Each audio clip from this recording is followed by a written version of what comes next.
Bone Thugs and Harmony, welcome. And you guys came in about around the same time, 93, 94, so we celebrating 30 years, man, and the staying power. What we was doing something that we love to do. Like, we had been doing it since, like, junior high. When the funk started jumping, we was like, you know what?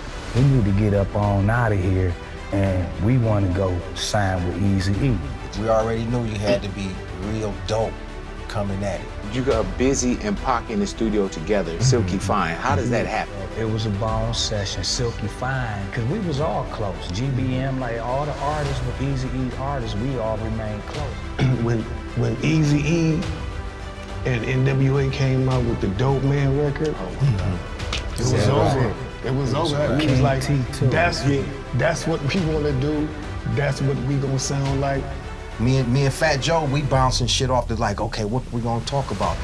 Big Pun said, this is what we gonna talk about. I'm like, okay. When we put out the first tape and we did what we did, we wasn't never satisfied with that, you know what I mean? The first cast from the West Coast I remember hearing was Ice-T and Too Short first. Our mission was to get with Eazy-E.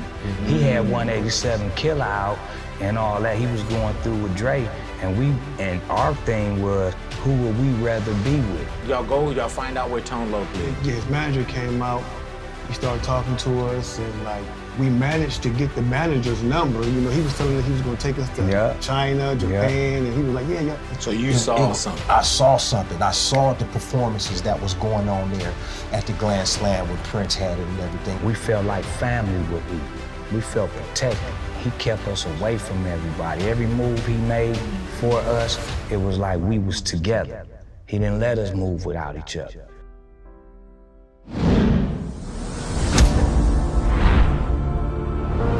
Big Boy off air, man. This is one of those that I felt it was very necessary to do. I'm celebrating my 30 year. These gentlemen are celebrating their 30 years as well, man. Bone Thugs and Harmony, welcome.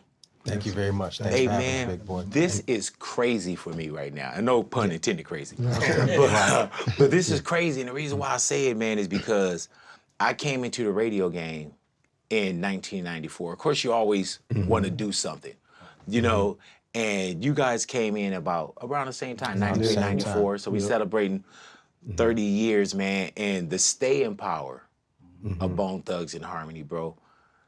Did y'all see this? You hope for it, but Krayzie could. And first off, man, we gotta say what's up to Krayzie. Welcome once again, Flesh. Welcome, Layzie.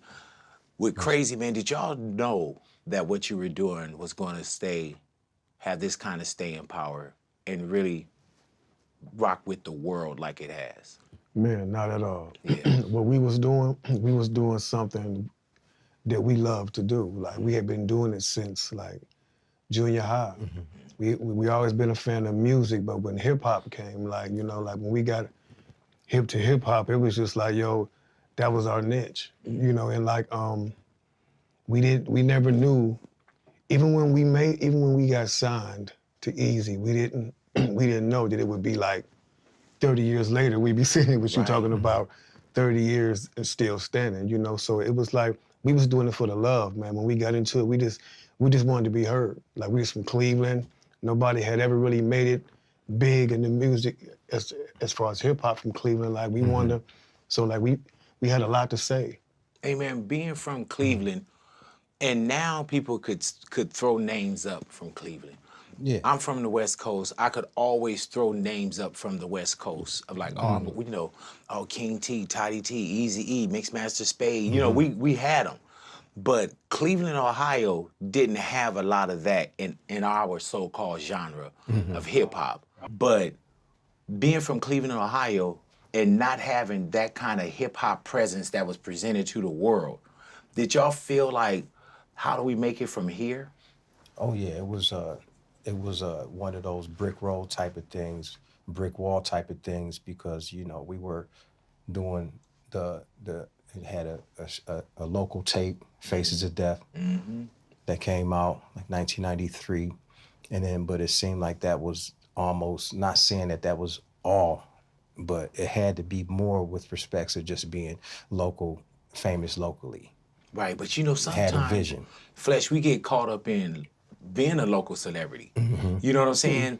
What made y'all think bigger than, you know, being local? Because we love being recognized by our peers.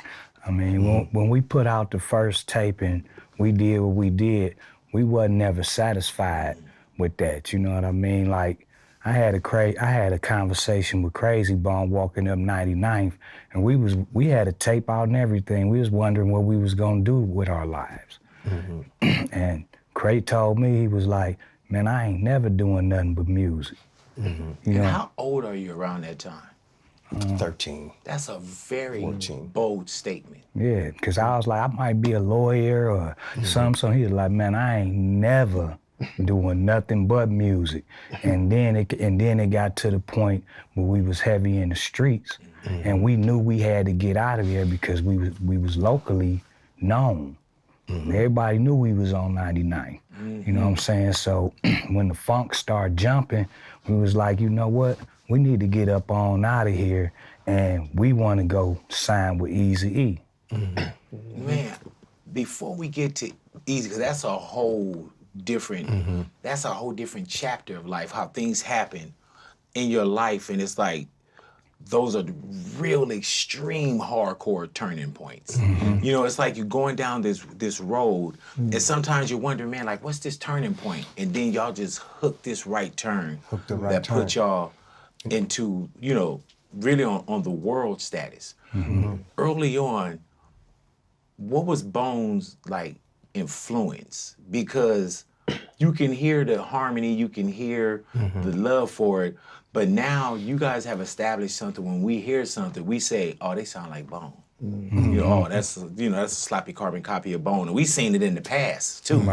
You know, so what were the influences of Bone growing up? Man, it was all kind of music.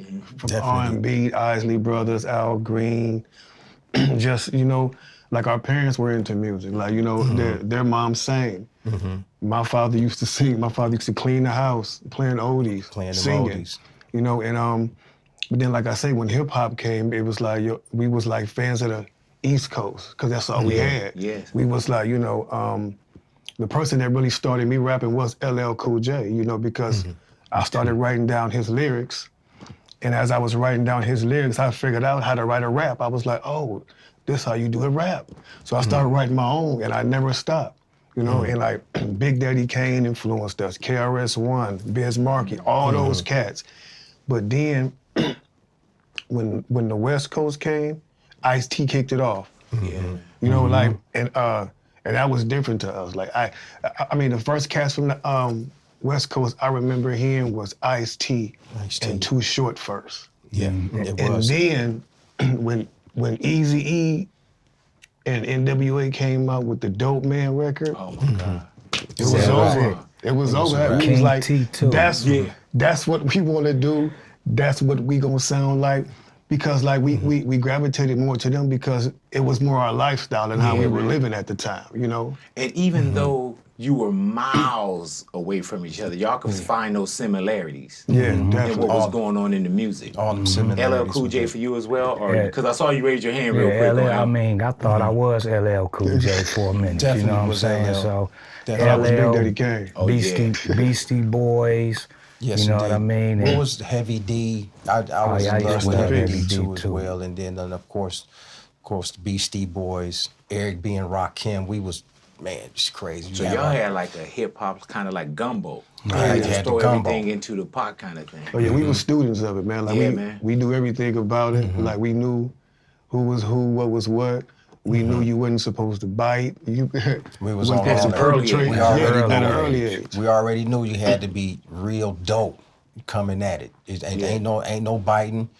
And if you with circles, you gonna get in this circle and rap. You had to be dope to get in that circle and rap. And then we also, it was standalones, it was lyrics, you know, and we didn't have the benefits of social media, and not that that's, you know, anything that we should put down, but we didn't have the benefit of putting up something and saying, man, I'm going viral, or putting up something and saying, man, somebody tapping in saying, I seen you. You know, y'all had to take,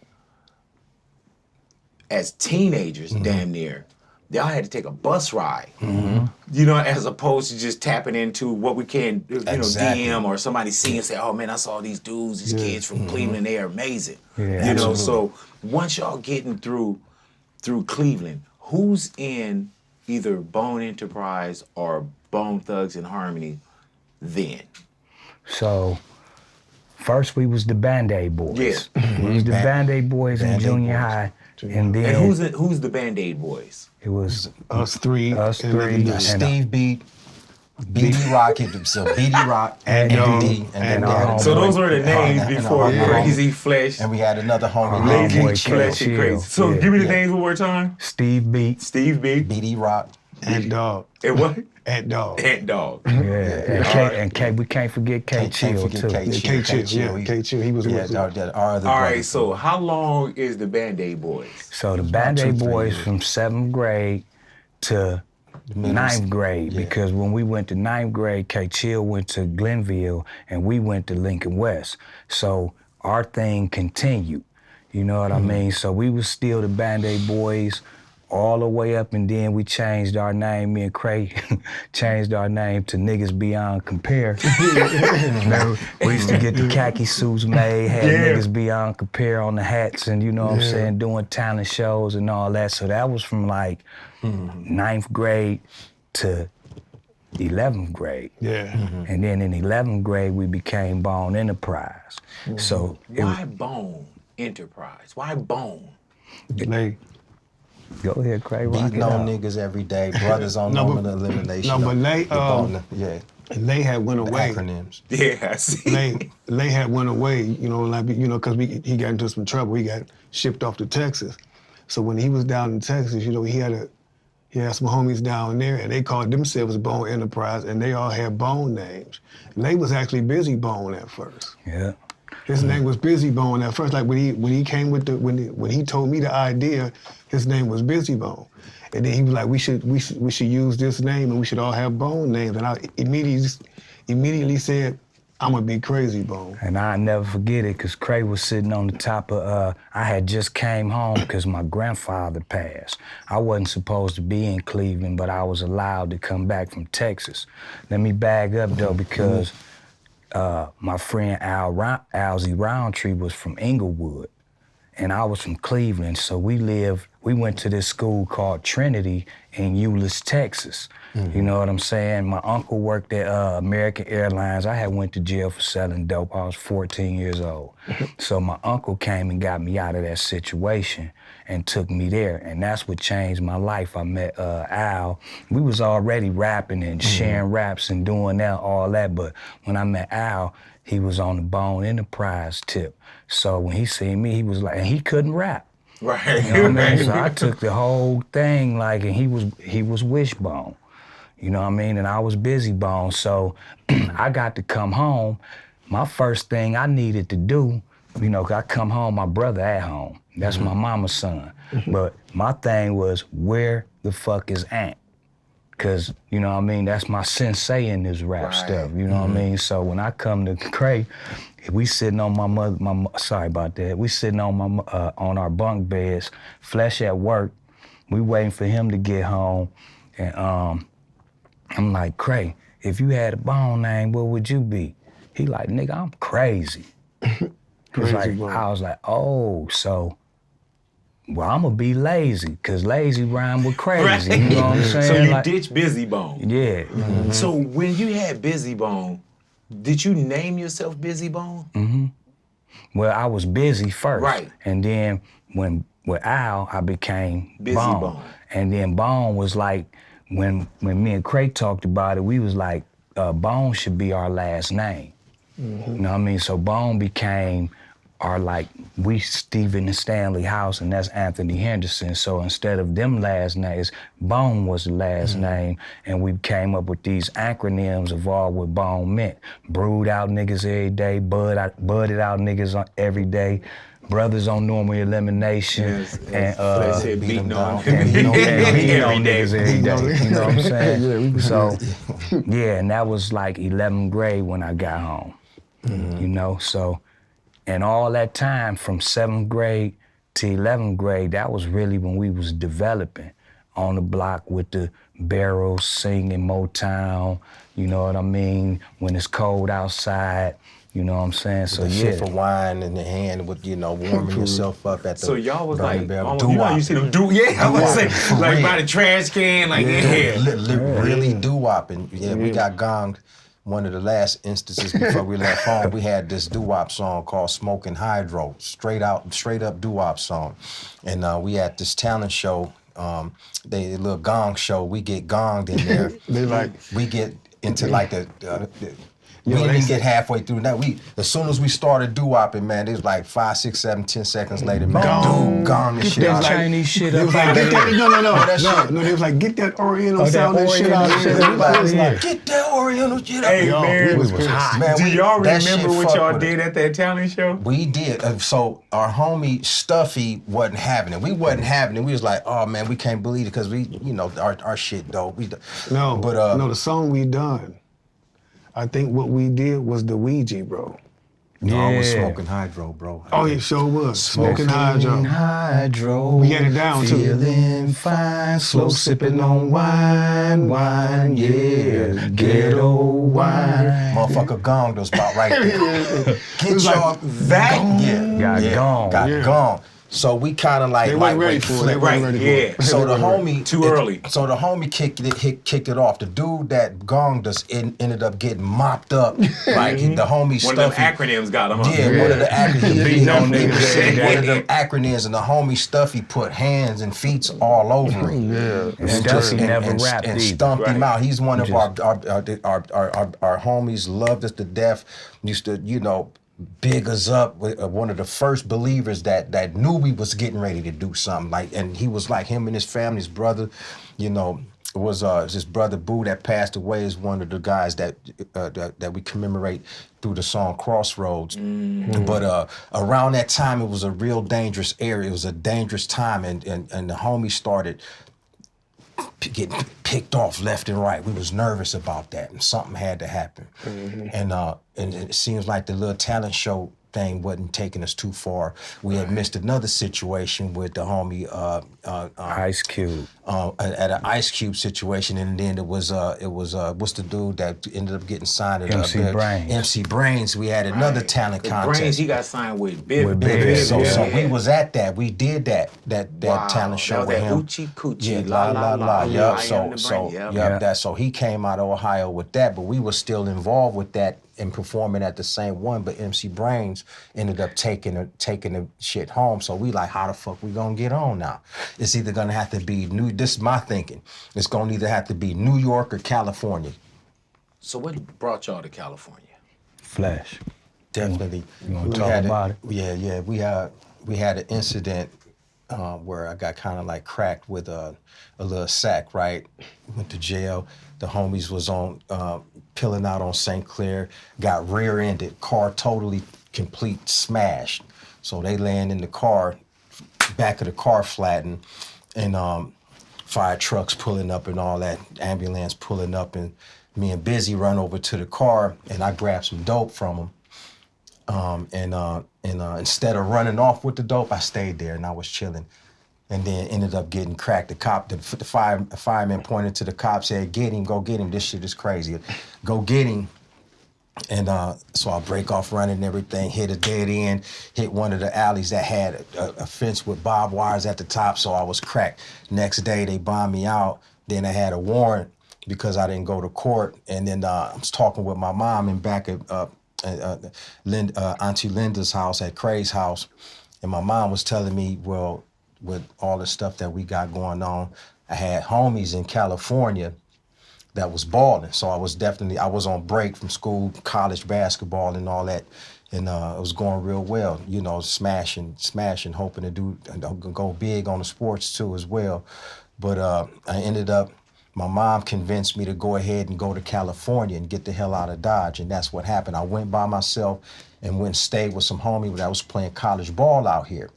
And I was already enrolled at a college that I didn't go back to because I was kind of like abscond. So I ran to California to get away from that. But while I was out here, I was hitting up the club Grand Slam, going to the club every weekend with them, messing around at USC. over there in that whole area, but the club scene was just. So you saw something. I saw something. I saw the performances that was going on there at the Grand Slam when Prince had it and everything. I was watching that. And not only that, it was always these crazy. It was always some rap battle. The same way that we used to get it in with the homies in the hood and in school in the circle. That was the same thing was going on out there. So I got into it, mix it out. So I was eating niggas up in rap battles out there.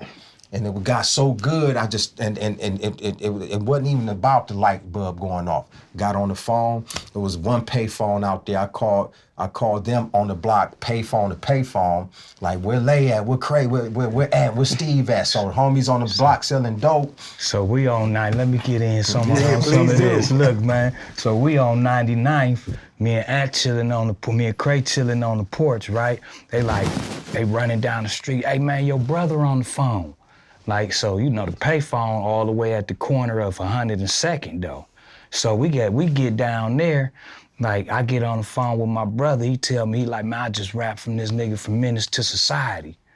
Ate his ass up, y'all gotta get out here. I'm like, Craig, what this nigga say we got? And then that's when my light bulb went off. Cause when he was in California, I'm thinking basketball. You know what I'm saying? And we was trying to still hold it down while Stack was trying to go to college, because our plan was for him to go to NBA, and we was gonna make it rapping, and he was gonna rejoin the group. That was the plan. But the basketball thing didn't work because he got knocked that time. Right. You know what I'm saying? So anyway, long story short, we get the call. My brother like, I'm coming home to get y'all. Bottom line, he like, I'm gonna get my job back at KFC. I'm about to hustle up some money, and I'm gonna give it to y'all so y'all can go flip that. So that's what we did. We came up on a couple quarter pounds of green, flipped that thing to get the bus tickets. My brother bought the bus tickets, came over, and was like, I got the tickets. And this was when we left November 23rd, 1993. Yeah, got those tickets, and it was like, put up or shut up, you going or not? And man, so who leaves from Cleveland to California on a Greyhound? And were they one-way tickets, or is that one way? We was out there. We was one way, baby. One way tickets. It was me, Lay, Bizzy, and Flesh, which didn't come with us the first time.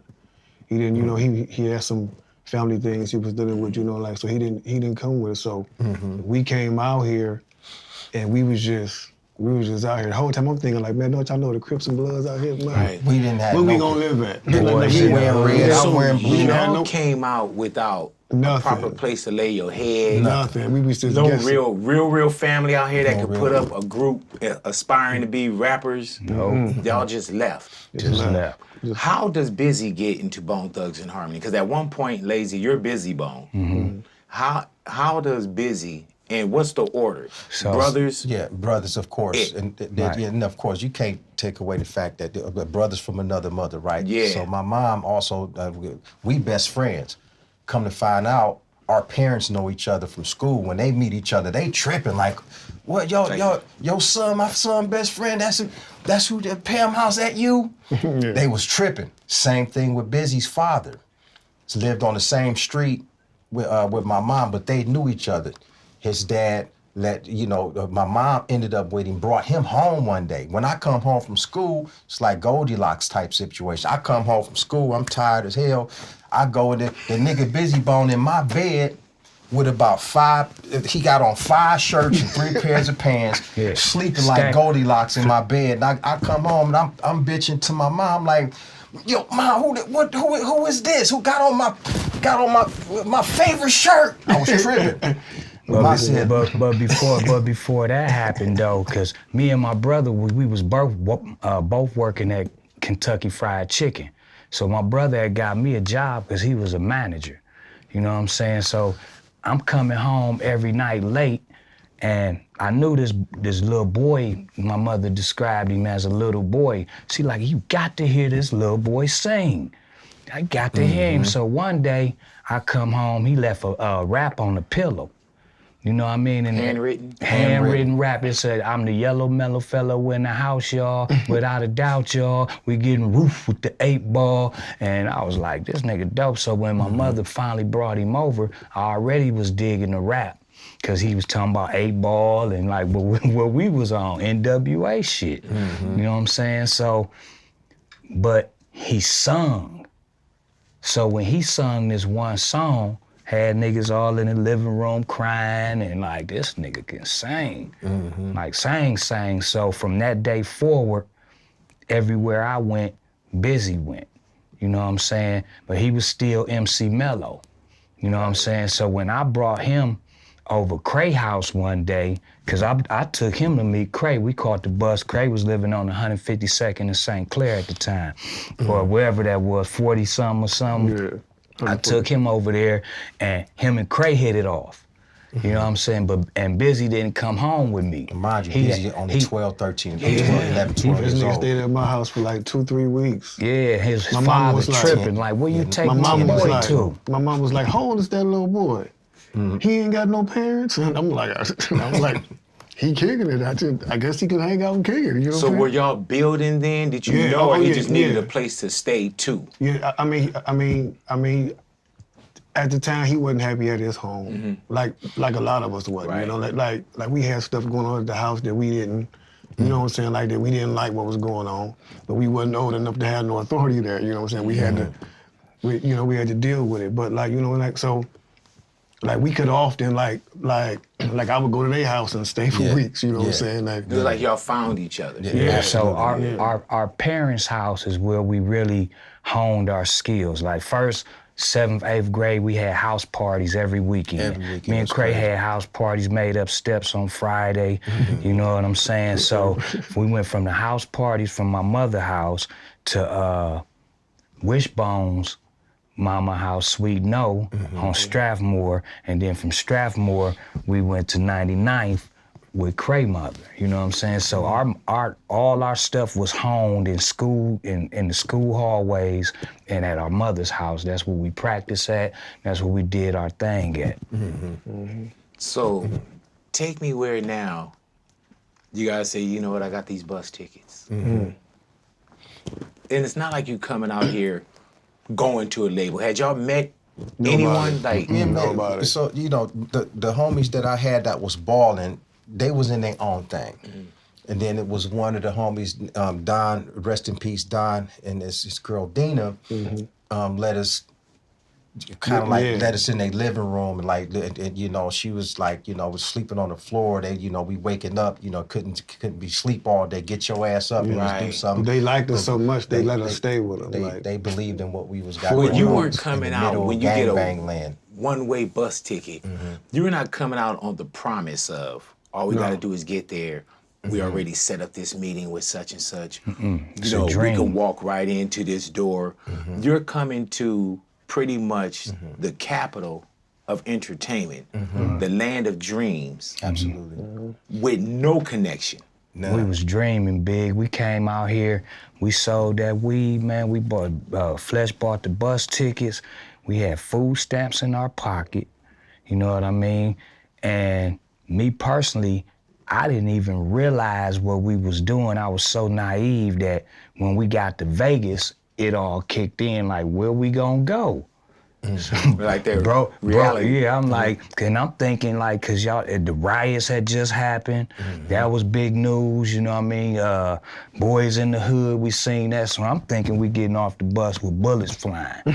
Like these boys. Straight up. Yeah, cause Cleveland was wild. They would pop. And so we thinking, soon as we get off, cause all we knew was this was worse. You know, gangbang capital of the, gangbang capital of the y'all world. young. You probably look a certain way. Y'all traveling in a pack. We looked just like any old typical gangbanger. We was dressed like That's what everybody NWA. told us. Yeah. Everybody told us out here, they was like, y'all gotta be careful where y'all go, cause y'all look like y'all from here. Y'all dress like y'all from here, the braids, the dickies. They're not gonna believe y'all just out here just. And who's on the Greyhound once again? It's me, Flesh, Cray, and Bizzy. And so when y'all get to LA and y'all get to the bus depot. Are y'all downtown Los Angeles? Downtown Los Angeles. Now, the homies didn't answer the phone the first few times, so we felt some type of way. It took a minute to get that, you know. Are y'all on cell phones or pay phones? Payphone. Payphone. Cell phones No wasn't cell out yet. phones at all. Like, we was on payphones. man, it was- had to stay there, fight. No, man, we on this phone right here. You gotta, Exactly. like we was in the joint or something. Like, you know what I'm saying? like For tell the real. motherfuckers to, you know, watch out. You Yeah, know, we this waiting phone on on this lock. call. This phone on Yeah, lockdown. right. And they finally, bam, hit up, picked up, called back. And when they, you know, cause we flipping on each other. And that, nigga, we all the way out here, nigga. You know, what the fuck we gonna do? Go Thought pan- you had somewhere for us to stay, Yeah, Stack. Yeah, it was getting serious. I was like, I told It was y'all. getting serious. Right, yeah, that's I what told y'all we I should have told y'all that Should've thought a little by a bit more. miracle, that phone rang and the homie called like, yo, where y'all at? You know, y'all here? Big Mark and Big Gang. Shout out to Big Mark and Hoop 5, man. Hoop Big 5, gang. man. They represented, you know, big bros came to pick us up. Wasn't enough room in the car, so Lay and Bizzy jumped in the trunk. And we riding around. We used to ride in the trunk My everywhere, homies, though. they some big homies. You know, We the little niggas. You know, They you made gotta us get get in the trunk. You know, you got the two They in used the to front, open the two in back the back. of the little pillow on the seat. They used to open that And thing and pass pass the joint through the to thing. the trunk. Yeah. Through the trunk. So they riding in the trunk like some real jump out boys, man. Shit, you couldn't make this shit up. We stayed with them for a while, and then we like it was just too many of us. Cause remember y'all had that they had that apartment in Wilmington. Wilmington over there. There was an apartment in close to Wilmington, but it close was to like Venice. 7 of us. It was it was a One lot of bedroom, so- one bedroom apartment. They had the shack in the back, right? And we'd be out there riding like a motherfucker, man. It's just like out there vibing, bumping Spice One, bumping all of that dope shit, that new CMW. shit. Yeah, CMW, all that NWA shit. Where are y'all going though? The first thing we did, one of the first things we did, bro, is we found out where Tone Loc was at. Yeah, see, I know the Tone Loc story. Yeah. So you get here, know where to go, 7 people in a 1 bedroom, sleeping wherever, eating how you can possibly. Yep, definitely. How old are you around that time? 18, 19. 18, 19 years of age, out here on a dream, Dream. in the land of dreams. So you find out where Tone Loc lived. Find out what Tone Loc is. So And Tone Loc, he was off of, he not there anymore, but that's when he was on Olympic? Yeah, only because we was in the Mansfield hood. Yeah, you were. And so we got and stories so- about that. That shit so was crazy. we And used for to those be that don't know, Mansfield is like, y'all in Crip Hood. Y'all, you know what I'm saying? Y'all right there. So we outside, we used to walk to the store to get our beers and stuff, you know what I'm saying? So they approach us like, they like, where y'all niggas from? Such and such and such. We from Cleveland, right? They like, well, if y'all gonna be from around, if y'all gonna be walking these streets, y'all gotta claim something. You gotta claim. I step up like, look here, man, we from Cleveland, we rap. It was like, oh yeah. And we was so cold with it. Well, rap then. We were so cold with the rap. And then, We start rapping for them niggas. It was- Next I thing you forgot know, the OG. they was bringing us 40s and shit every day. We got real cool with them. But it was one OG, man, because the youngsters, the young gangbangers, they used to persist. They didn't give a damn like, no, Right. these niggas getting jumped in today. But the big OG was like, man, y'all see these niggas and the talent that they got, cause we was lacing them up and every night just spitting rhymes and shit. You know what I'm saying? Did y'all have But them that- niggas wanted to jump us in. Did y'all have that sound? We had the sound. Always. Yeah. We had that always mojo had flow. Our bro. harmonies was on, we was so close, man. Like we was out here by ourselves. We didn't know nobody. So our circle was literally a fist. You know what I mean? Like if he went to the store, I went to the store. If we was outside and he had to go to the bathroom, we guarding the door.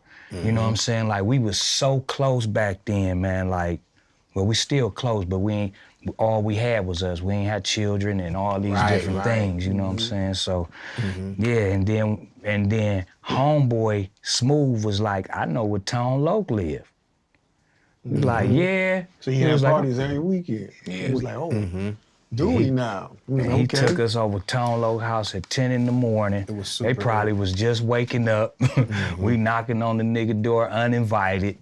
Yeah, no, but it was the story I just said that we went to his house at 2 2 a.m. in the morning, and that's Right. not true. No, It it was wasn't. It early was in the definitely in the morning. morning. But It I'm gonna was- tell it you was- why, like, because the people we were living with would have never allowed us to walk through that neighborhood That at late. 2 o'clock in the morning. No. Gotcha. And like we would have never went to Eazy-E's house at 2 o'clock in the morning. You know what I'm Right. saying? Like you had that kind of sense Oh too. yeah, definitely. 100%. Oh yeah, definitely. But we was hungry though. Right. Yeah. So y'all find out where Tone Loc live. Yeah. His manager came out. He started talking to us, and like we started rapping for him. Just hear And us like we out. just if y'all- started, if we y'all- started busting, and he was feeling it. And then like Tone Loc, I guess like Tone Loc came to the doors like, who these little niggas at my door? You know, like looking at us like, he had a cigar in his mouth. He stayed there for a while listening. Then he went back in the house. We managed to get the manager's number. You know, he was telling us he was going to take us to China, Japan, and he was like, yeah, y'all sound like, basically he told us we sounded Oriental. Yeah, we'll take y'all to China, you know what I'm saying? Yeah. But like somehow we lost contact with him, and we didn't see Tone Loc again until we was at a Eazy-E video shoot, the Black Superman video shoot. We was there with Eazy, and that's when we saw him, because he was in the video. Like, you know. Urban legend has it. So he just heard y'all rhyme and walked away. Yeah. He didn't say nothing like, what the fuck y'all doing? At my house? No, It was nothing It disrespectful. wasn't nothing. He let his manager handle it, Yeah. but he basically like kept it real, like what y'all little niggas doing at my house rapping, you know, because it happened to us later in our career where people was like, hey man, I want to get on, you know what I'm saying? And that's when it realized like, oh damn, we just popped up at this nigga house. Yeah. So when you leave from Tone Loc's door, do y'all know y'all don't have any action with Tone Loc? No, Did y'all no, feel we that? had was the happy we manager got number. number. We had the manager. We wasn't leaving without something though. Yeah. Exactly. We just. Yeah, we was happy. We was like, man, at least we got his number. That's somewhere. But it was very shortly after that, because we was calling Ruthless every day. Our mission was to get with Eazy-E. He had 187 Killer out and all that. He was going through with Dre, and our thing was, who would we rather be with? We left Cleveland on a mission. Like, we left Cleveland like, we told people we going to sign with Eazy-E and Ruthless Records. Literally told them And that. when we come back, we coming back with a video crew, just talking shit. Yeah, Like, just out the mouth, out just the talking shit. Dreaming. So as aspiring or youngsters, kids, teenagers, y'all said we going to Eazy-E. Yeah, because we felt like he was the man. When y'all know, listen now, does that sound ridiculous? Hell yeah. man. Oh yeah. Yeah. Yes, it did. Right now, if I was this age, I'd be like, man, I'm not getting on that bus, man. Is you If crazy? one of your kids came and said, I'm going to LA because I'm signing with No, he Eazy-E. ain't going. No, that's not I already happening. told my kids that, so I know exactly what you're saying. You're I'm not- like, what's your plan? Where you gonna live? And then one of my kids hit me one day. He was like, well, you did it. Yeah, you did. Yeah, I did it so you don't have to. Conversation. Yeah. But you know, like you have your kids, like some of them want to get out and do their own thing. Yeah, man. You gotta support him. You know, Yeah, you gotta so support him. it's- So y'all were calling Ruthless every day? They calling Ruthless every day. One day, day. got the call back. Every day. Bam, just like that, because he was on tour.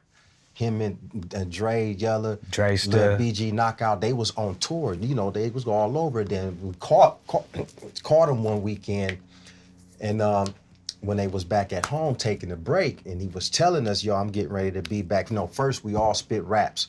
We got the phone right here. He say, "Let me hear something." Right, so We y'all start- talking to we start Eazy sharing- we Yeah. start at Ruthless on the Ruthless. phone. He on the phone with Code 187 on there. He introduces Hutch. Elvis Code. Yo, this Hutch 180. Yo, he tell us he got think- Hutch right there with him. Yeah. And And Jerry Heller was also in the room too. Later I found out that Jerry was it because Had Jerry y'all told us he submitted was a in demo tape or anything No, like the- that? Nothing. This was live on the phone. He just heard it and said, all right, go. Yeah, so, but the way he got to the phone, because Keisha Anderson, his receptionist, we used to rap to her. You know what I mean? She was like, I promise I'm gonna get him on the phone for y'all. Y'all every dope. I'm day. gonna get Called y'all the on office every day. every of the day. Hour. Too many times. How many like times do you consistency. think y'all called Ruthless Records looking for Eazy? About 1,000. Had to. About we was consistent calling probably him about every 50 day. times a day. Yeah, He we was like, just like, Yeah. yeah, he was like, man. And she was like, look, I'm gonna make sure he call y'all back today. As soon as he come into the office, I'm gonna make sure That's how he much we calls y'all called him, back. and that's how much because ain't nobody heard his rap yet. And then we calling, blowing their line up. And then one day we get the call back. And then I remember because I had went to the store. I wasn't there when E called. You know what I mean? Like we had, I think it was me and Bizzy. Was Cray, you took the call? I don't know which one of y'all took it. Me and Cray took the call and was rapping for him over the phone. Where did y'all call him, or did they call you? No, He called us back. He called us back. At what number? At the number. Just at the house? At the house. At Dean and Don's house. Yeah, he Yeah. called that number back. We used to sit by that phone all day, every day. All day, in the backyard, in the shack, in the backyard, in the shack. One day, I was finna break down, about to cry and shit, and me and B was, we embracing each other. He's like, it's gonna be all right. Look up, B like, look, it's a rainbow. And then shortly after that, we got that call.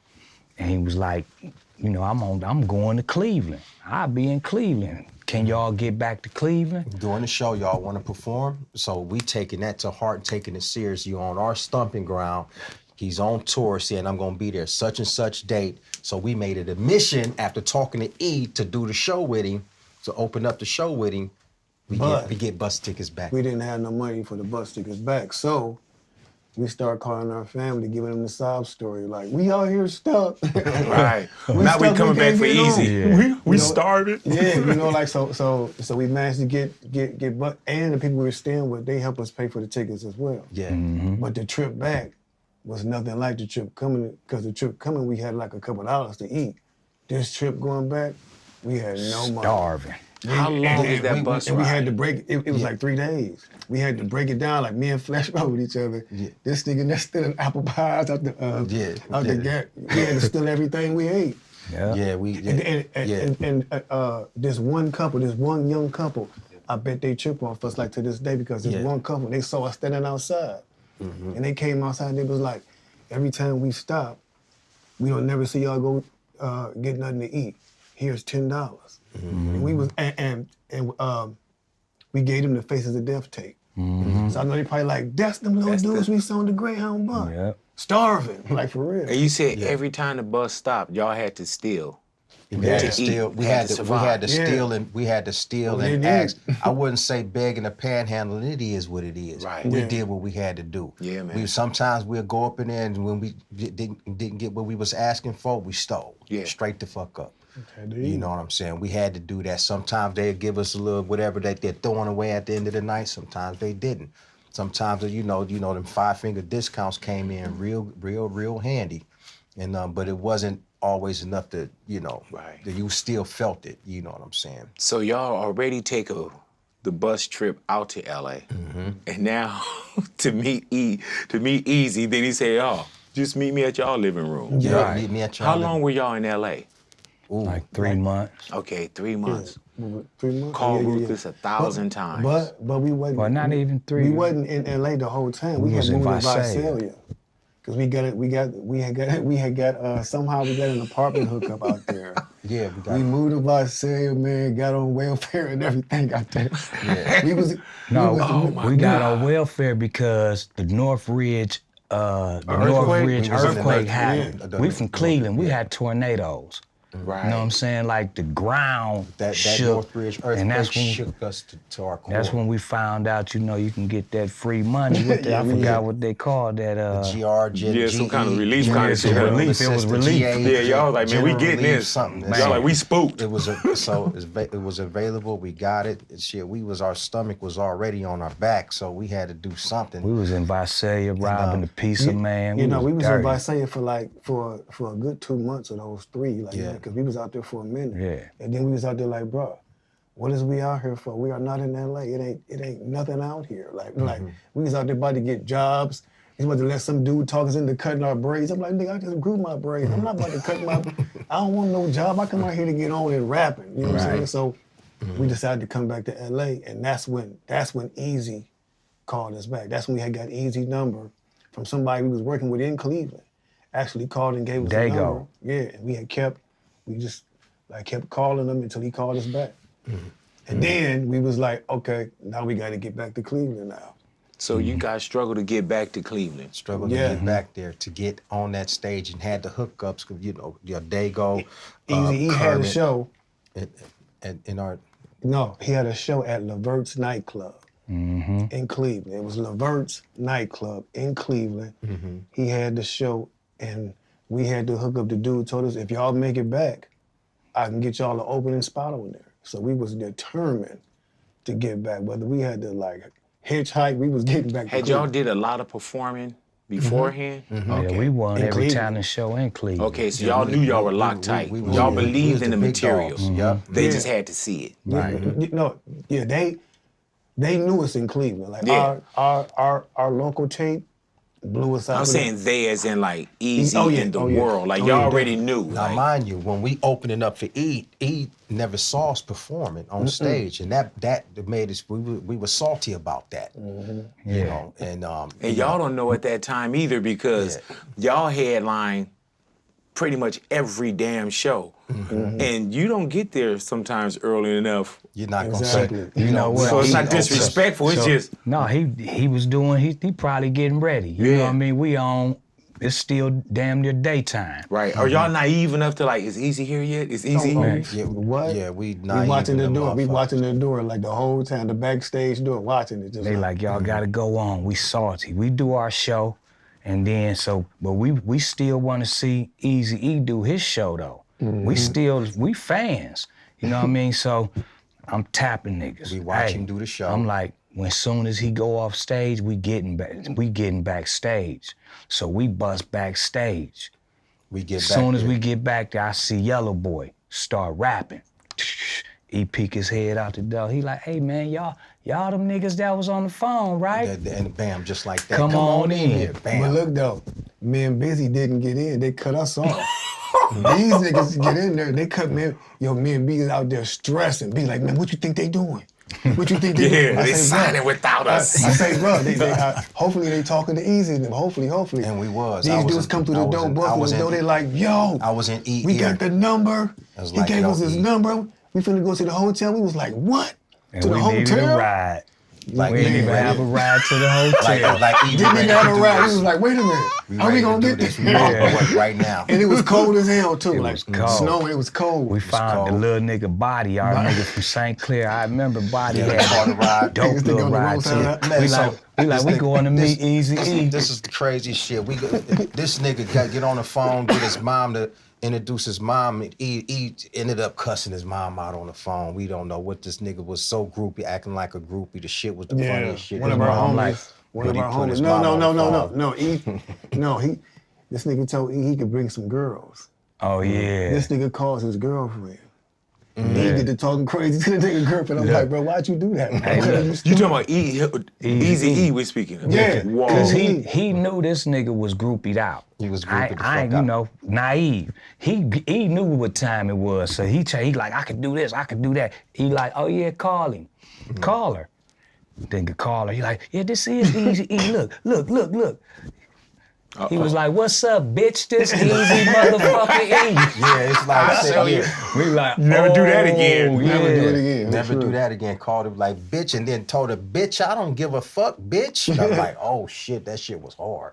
Yeah, So we wow. rap, But They we have rap. your what the fuck is up in the It felt so like it's that. the E was with the business off the top, and he was like, okay, what y'all want to do? He's like, we ready to get it in right now. So Leave now. So now, Crazy, are you and Busy in the room now? yeah, we all yeah. we all Did together. y'all, Yeah, we all when got y'all were together. backstage, did y'all perform for him? Yeah, Yeah, so- And then did y'all get it back together once y'all all came together? So Big, this what happened. So we get backstage, right?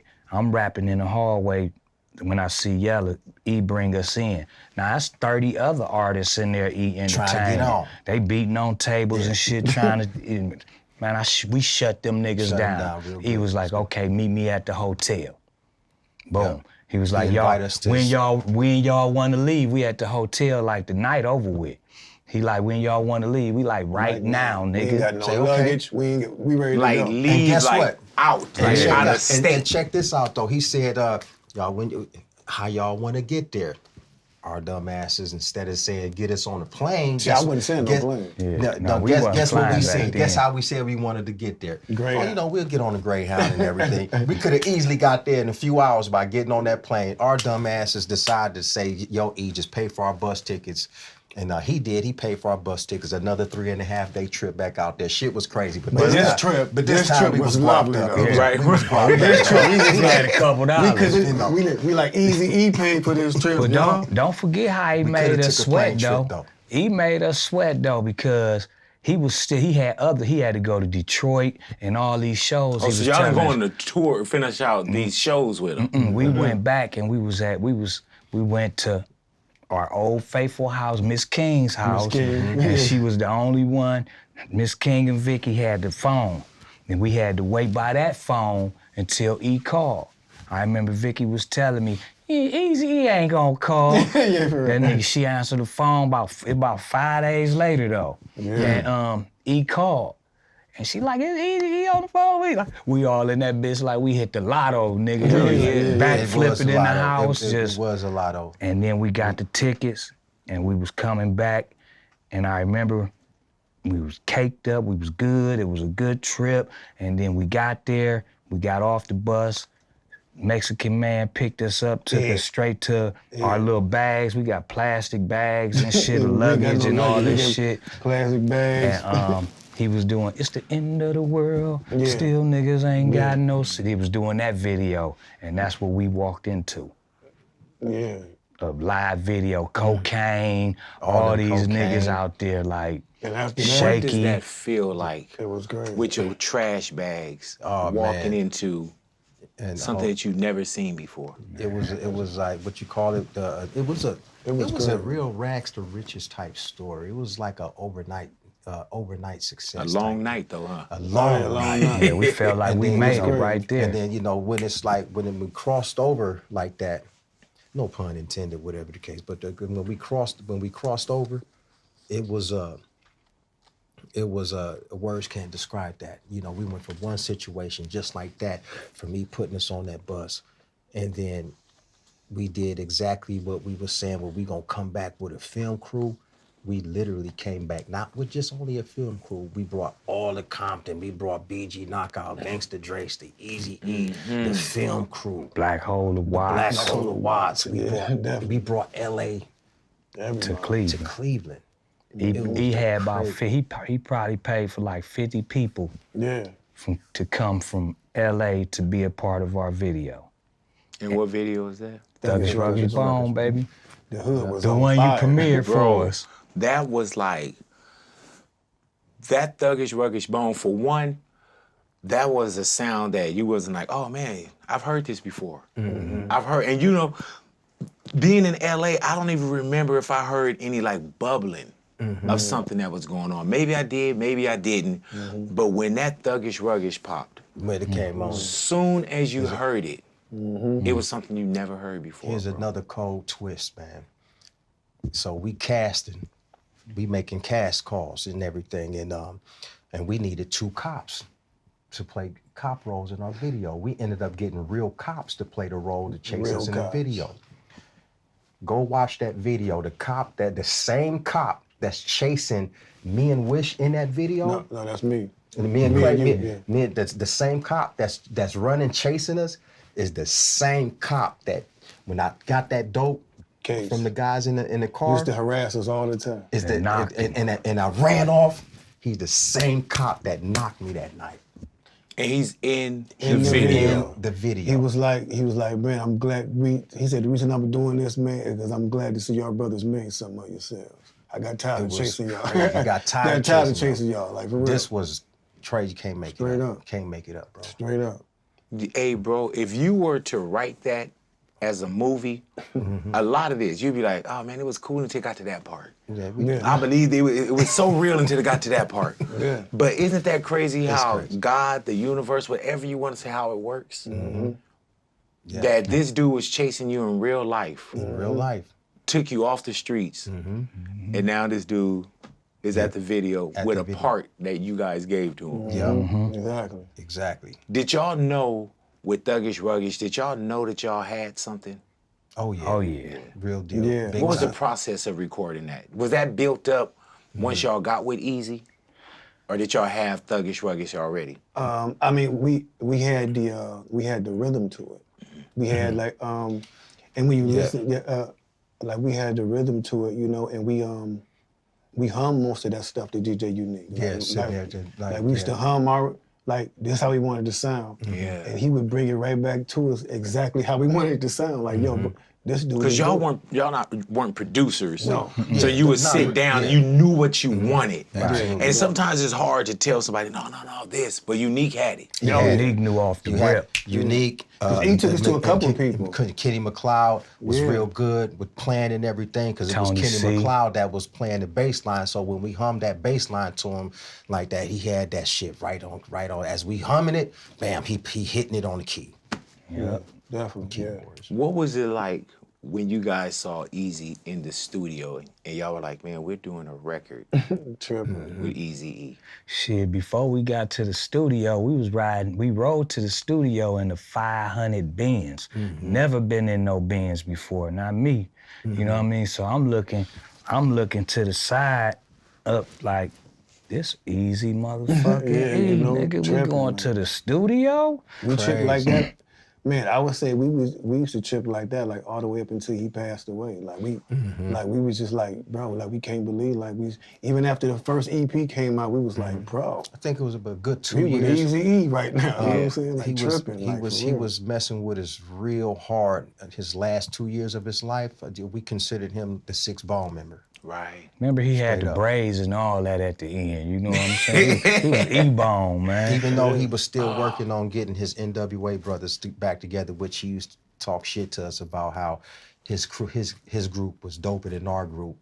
He used to, you know, fuck with us a lot like that. About NWA and Bone? Yeah, NWA and Bone. Yeah, he Like, nigga, talking my about group, my I'm group getting. was together. And then he was getting his group together. That's the crazy part. We used to be there when he was having conversations with his group members or whatnot. We was in that midst. And he used to talk shit. You know, he used to be so excited, like, nigga, my group getting back together, nigga, and yeah, we doper than y'all niggas. Hey, like, man, shit. what were y'all learning? And did you understand what you were learning from Eazy-E at that time?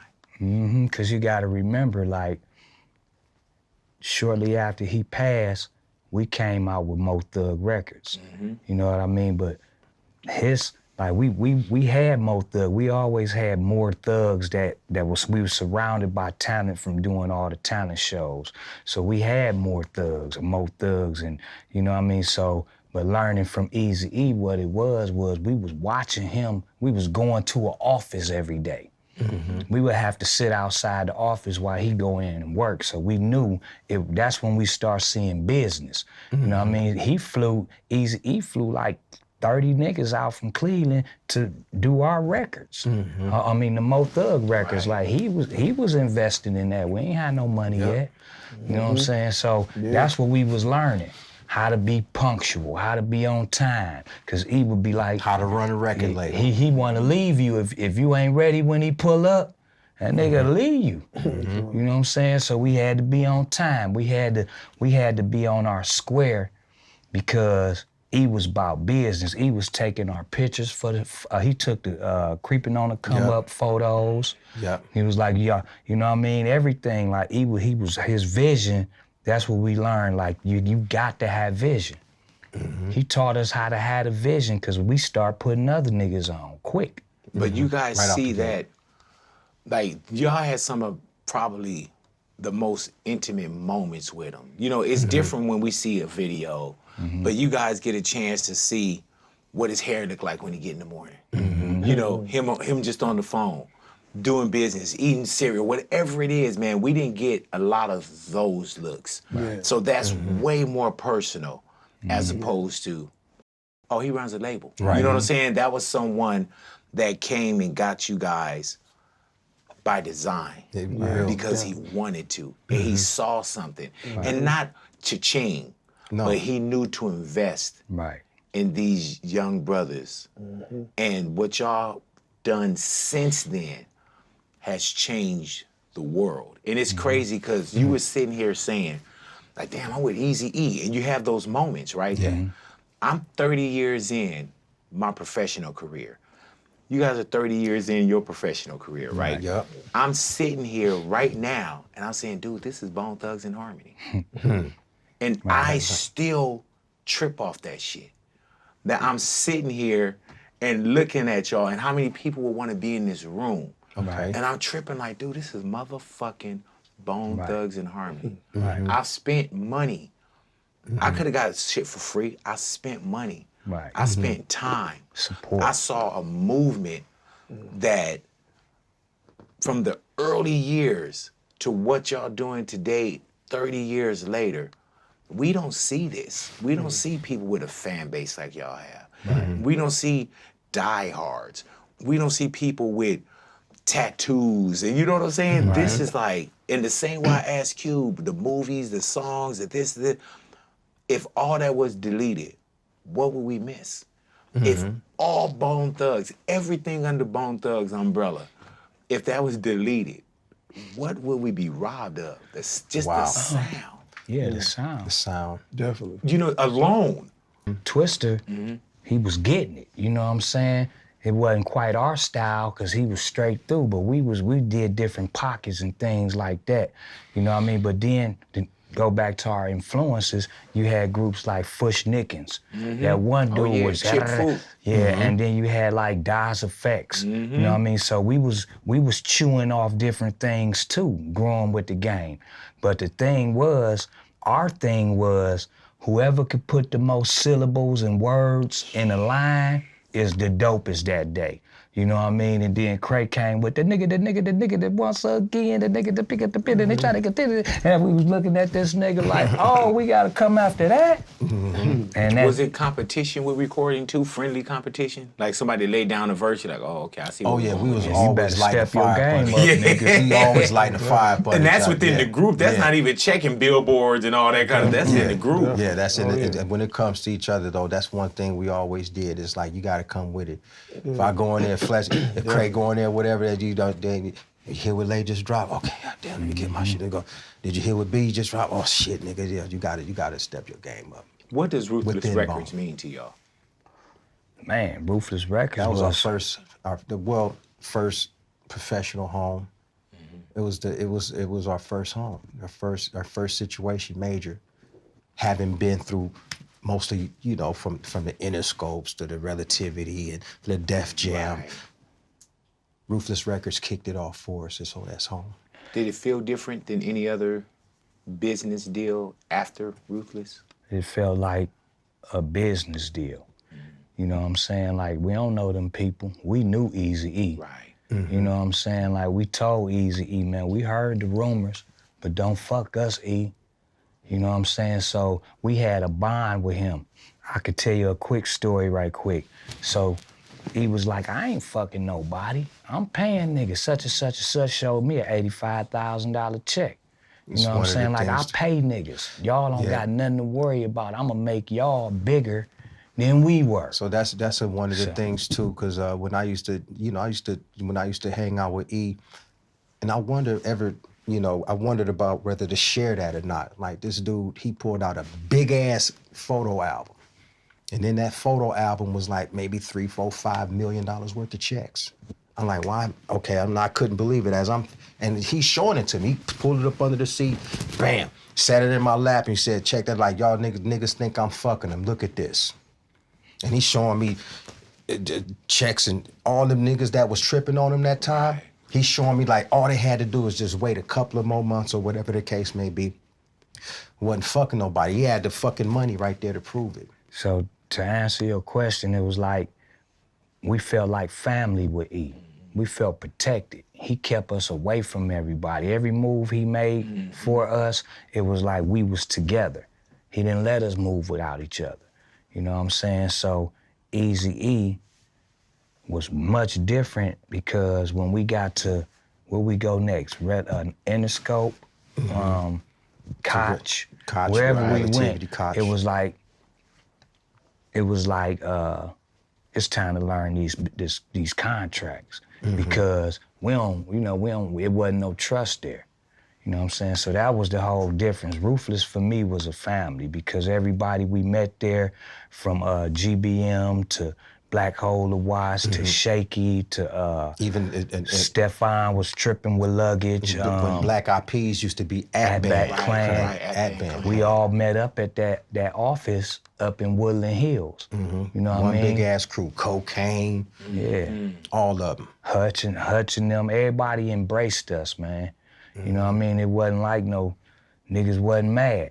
It was just he died too fast. That's when. Yeah, that's when Cause shit hit the he had fan. everybody on deck. When you say E died too fast, man, y'all relationship with Eazy-E, it was like very concentrated. Remember when you would buy like that orange juice and you just add water, then it turned into like a gallon or something? Absolutely. So y'all relationship was very concentrated. Yeah. And then you were able to add that water and get more out of it.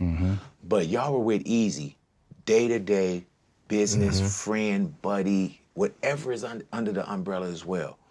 How long was Eazy-E in your lives? 15 months. I like to say maybe a little bit longer than that, 18 months. But not 2 years.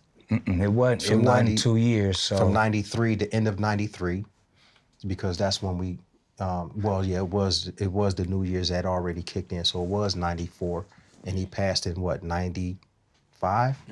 It was 90, look, Yeah. we got out there in we left Cleveland November 23rd, 1993. Boom, all the homeless, all that, boom, boom, boom. Now we with E. This like end of January, beginning of February of 94. We recorded we recorded Creeping on the Come Up and half of East 1999 before. So he was like, I'm gonna put out an EP and I'm gonna push my album back. He pushed his album back for us to have our album out. Had he not did that, y'all wouldn't have heard of Bone. You know what I mean? That was from January to June 24th, 1994 is when Thuggish Ruggish Bone came out.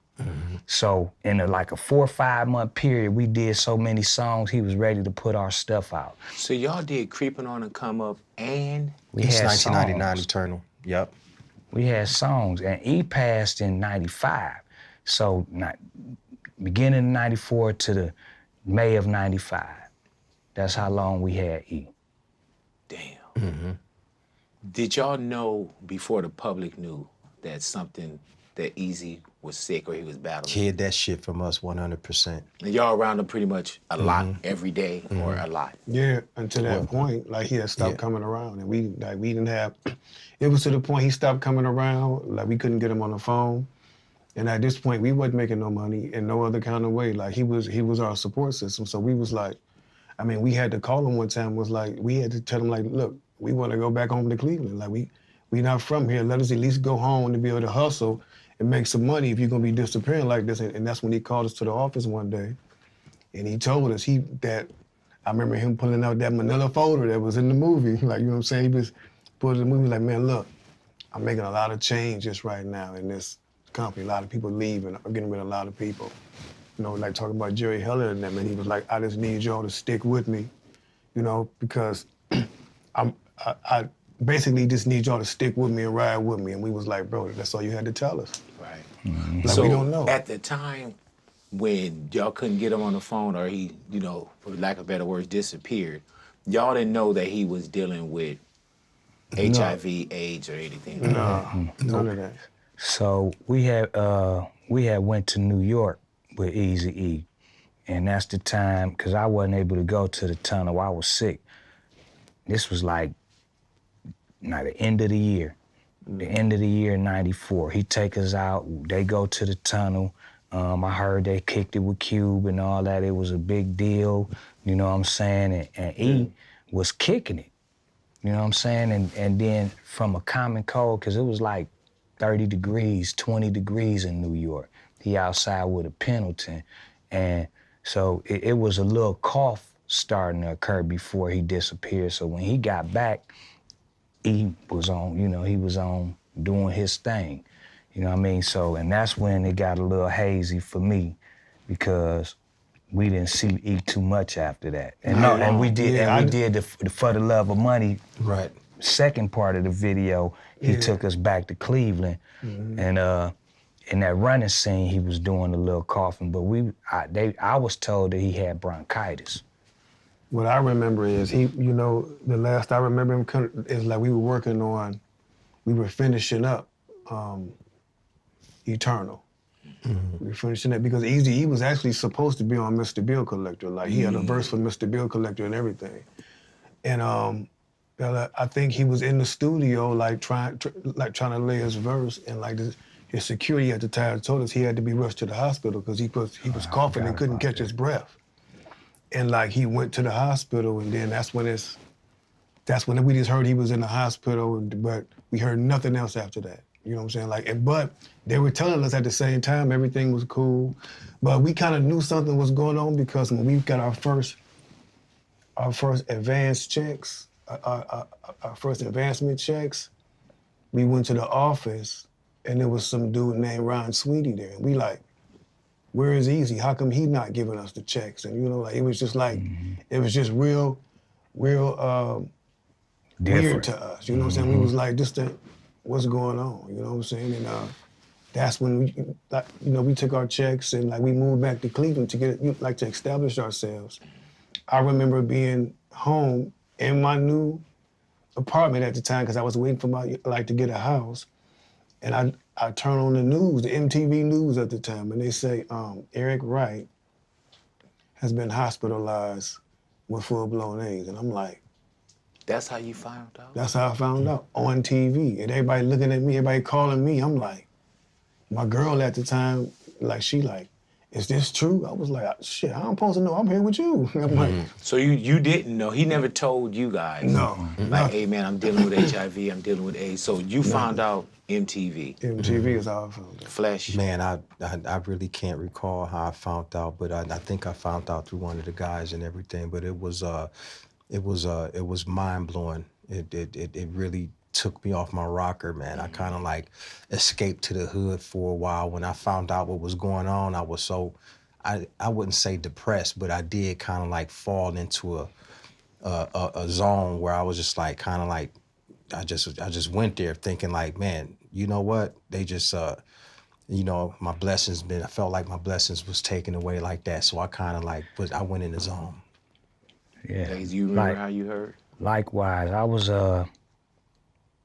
I had just moved in my house in University Heights, Ohio, and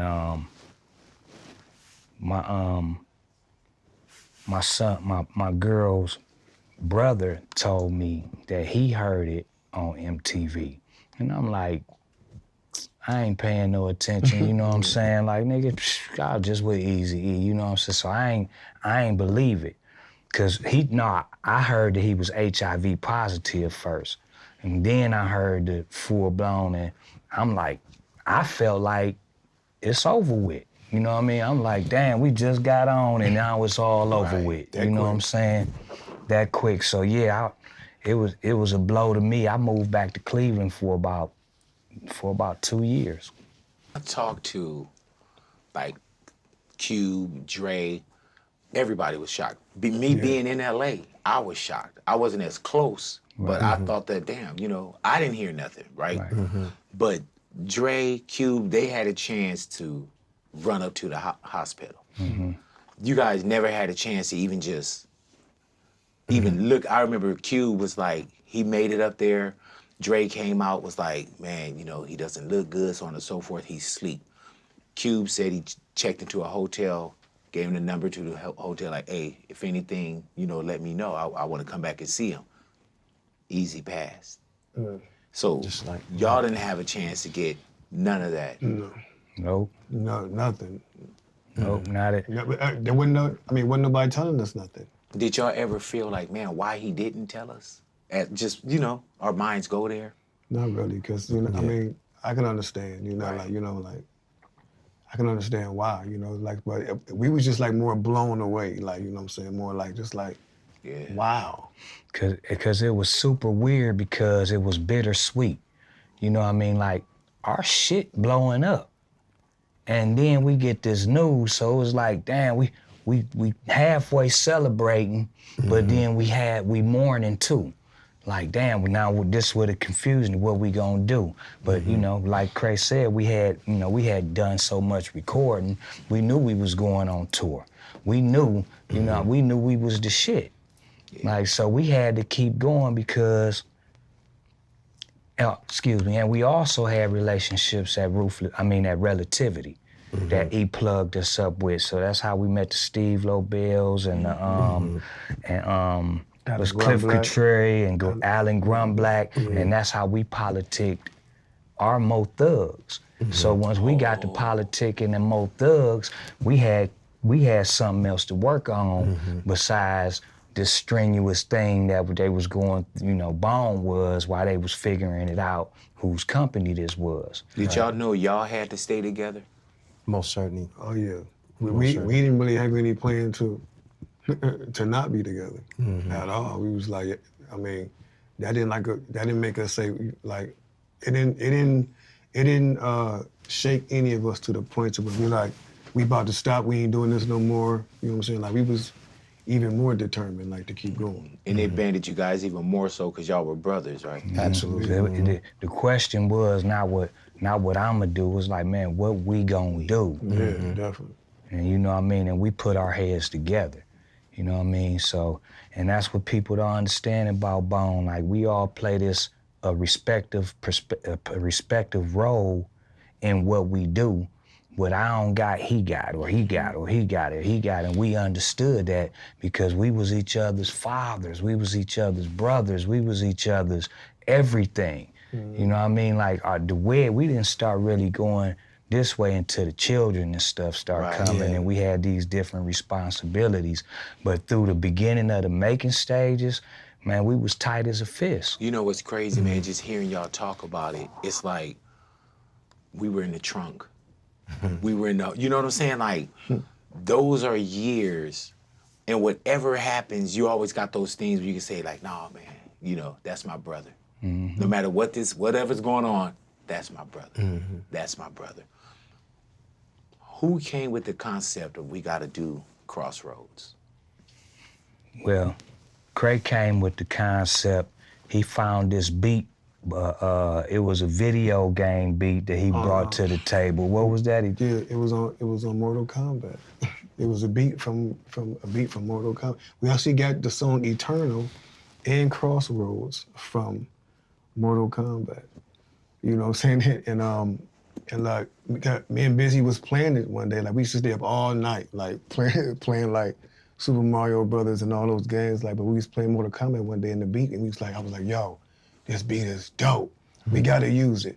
So I always kept the beat. So when we got with Unique, we gave it to him, and he was just like, oh, okay, yeah, let me do this.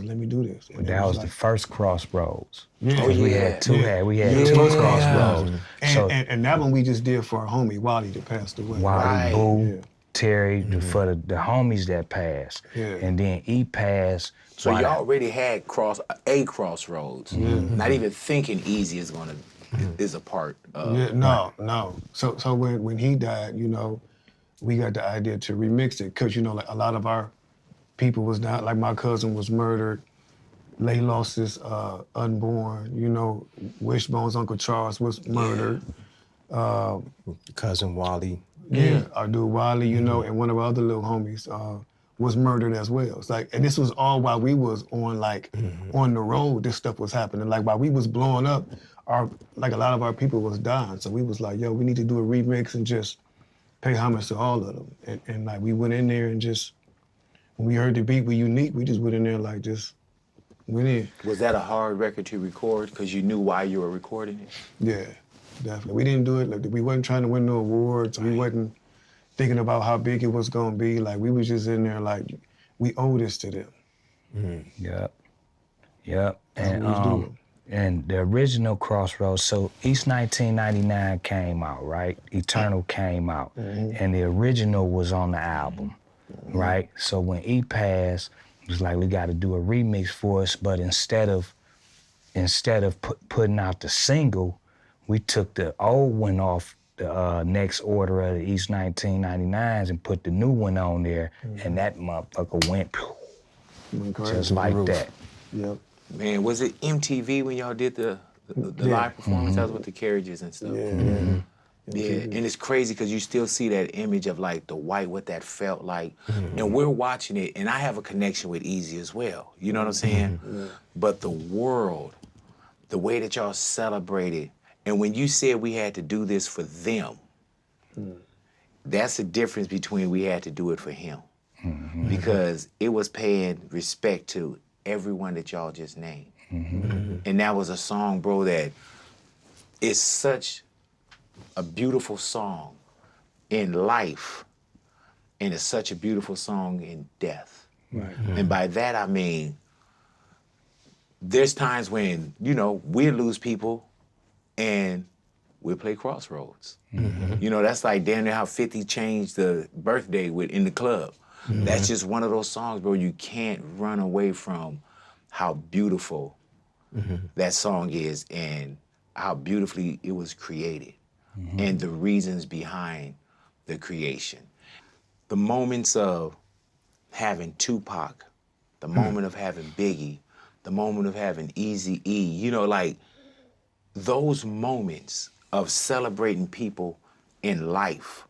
When y'all look at that, what do y'all feel like, man, we made history Big. with some of what we call our biggest fallen soldiers. Not just in our genre, period. Right. And y'all had a chance to work with Tupac. Yeah. What's that like? I feel like that's really what solidifies the legacy of Bone Thugs and Harmony, because that's some things that can't be duplicated. Right. You can't bring them back and get songs with all three of those individuals. You know, we got them with all three. So besides the hits we made and the records that we sold and you know, the influence that we had on the game, it's being able to do music with icons we looked up to, icons that nobody else on earth can say I did that. So that's one of those that solidify Bone Thugs, and we don't need that Grammy to say that, you know? Right. We don't need that American Music Award to say, we did that. Y'all can't do that. That's one of the things that set us apart. What was the Tupac recording like? Well, Like when you hear that kick, pow, pow, you know what I'm saying? Like, that's an anthem. We wasn't in the studio when Like creating. Yeah, I think Pac and Bizzy was, and Silky Fine was. Oh, yeah. Right. Yeah, Silky But some Fine. history on that song is that beat that Tupac chose. That beat was originally a song for Eazy-E that we had wrote for Eazy-E called Artillery Shot. DJ Unique had done that beat for Eazy-E, and we had wrote the verses for Eazy-E, like for a song called Artillery Shot, but like it never got used. And that's one of the first beats Unique played for Tupac, and he was like, "That's the one right there. Let's go," and jumped right on it. And so you got Bizzy and Pac in the studio together, Silky Fine. How does that happen? So, well, it was a Bone session. Silky Fine was plugged up with Pac, and her and Bizzy was close as friends, you know what I'm saying? So they, just one day, because we was all close. GBM, like all the artists, Eazy-E's artists, we all remained close. So I guess she had to hook up with Pac, told him to come to the studio. B happened to be there early, or she called him, either or. You know, they dropped that shit. We came in later not knowing that Pac was there. You know what I mean? We were staying at the same hotel with Pac. He was coming to and fro. Delay up Park in the Benz. Hotel. Yeah, Delay, the Park. Park Hotel. He was pulling up in the Benz, jumping out, drop top, had to put park and jump off there. You know, we standing Give a there nigga smoking handful of cigarettes and weed. everything. It was mentioned about going to the lab, but like how they say, they plugged it like that. But we was like, was staying there for about a week, and Pac was staying there for a couple of days, and it was back and forth, running into each other, you know, just chopping it up, smoking blunts and just chilling. Well, I got to the studio. Yeah. Hey man, this nigga be crazy. He was like, yeah, I got a song with Tupac. Nigga, no you don't. You got me fucked up if you think I ain't get this Tupac, nigga.